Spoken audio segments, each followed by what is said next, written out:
Hotel Venkateswara சைவம் அப்படின்னு சொல்லிட்டு பழனியில் இங்கே பார்த்தீங்கன்னா தெரியும். இதுதான் தண்டாயுதபாணி தங்கும் நிலையம். அதுக்கு பக்கத்துலேயே பார்த்தீங்கன்னா இங்கே இருக்கும். சும்மா சொல்லக்கூடாதுங்க, எக்ஸலண்ட்டாக இருக்கும். பஸ் ஸ்டாண்ட்லேருந்து நடந்து வந்தீங்கன்னா நேர் ரோடு உங்களுக்கு ரைட் சைடில் வரும். இதை தாண்டி தான் இந்த தண்டாயுதபாணி நிலையம் இருக்கும். இங்கே கிடைக்கிற அந்த லஞ்ச் அதெல்லாமே எக்ஸ்ட்ராடினரியாக இருக்கும். நம்ம சேனல் வீடியோ வந்து போட்டிருப்பேன். இந்த எப்போ வந்து ஹோட்டல் இருக்கான்னு கேட்டுட்டு தான் வருது. அந்தளவுக்கு நம்மளுக்கு ஃபேவரட்டான ஹோட்டல். என்னென்ன ஐட்டம் இருக்கும் அப்படின்னா எல்லாமே ஃப்ரெஷ்ஷாக மேக் பண்ணி கொடுப்பாங்க. நம்மளும் பார்சல் வாங்கிட்டோம். டிஃபன் ஐட்டம்ஸ்லாம் ரொம்ப ஒண்டர்ஃபுல்லாக இருக்கும்.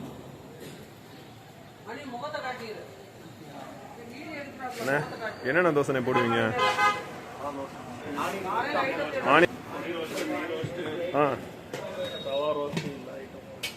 ஓகே, ரவா ரோஸ்ட் ஸ்பெஷல் என்ன பண்ணுவீங்க? நெய்ப்பொடி ரோஸ்ட் ஸ்பெஷலாக இருக்கும். இதெல்லாம் என்னது? ஆனியன் ரோஸ்ட்ல பொடி போட்டதா? ஆனியன் ஊத்தாப்பம். பார்த்தீங்கன்னா எப்போவுமே ஃபுல்லாக இருக்கும். நம்ம மேக்ஸிமம் வந்து பார்சல் வாங்கிடுறது. மார்னிங் கொஞ்சம் இயர்லியராக இருக்கிறதுனால நம்ம வந்து எடுத்துகிட்டு இருக்கோம் 6 o'clock. இங்கே ஸ்பெஷலே பார்த்தீங்கன்னா இந்த கெட்டி சட்னி தாங்க, அருமையாக இருக்கும். பழனி வந்தீங்கன்னா மஸ்ட் ட்ரைன்னு சொல்லலாம். இட்லியெல்லாம் பார்த்தீங்கன்னா வேறு லெவலில் இருக்கும். அக்கா என்னென்ன ஐட்டம்க்கா இங்கே இருக்கும்? காலம்பரை இட்லி, பொங்கல், ஆனியன் தோசை, பொடி தோசை, மசாலா சப்பாத்தி. ஓகே.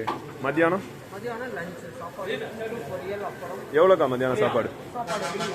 100 ரூபா. 100 ரூபா. ஓகே. Unlimited full meals. நைட்டுக்கா? இட்லி, சப்பாத்தி, ஆனியன் இது எல்லாமே இருக்கும். இதை தவிர புரோட்டா, கொத்து புரோட்டாலாம் வேறு கிடைக்கும். எல்லாமே வெஜிடேரியன், பியூர் வெஜிடேரியன்ல. ஓகே. பீச் புரோட்டா எல்லாமே கிடைக்கும். ஓகேக்கா, வருவாங்க நம்ம சப்ஸ்கிரைபர்ஸ் இருந்தால் கொஞ்சம் நல்லா பண்ணி கொடுங்க. நான் எப்போ இங்கே தான் வந்து சாப்பிடுவேன். வரவங்களுக்கும் நல்லபடியாக பண்ணி கொடுங்கக்கா. நன்றிக்கா, நன்றி.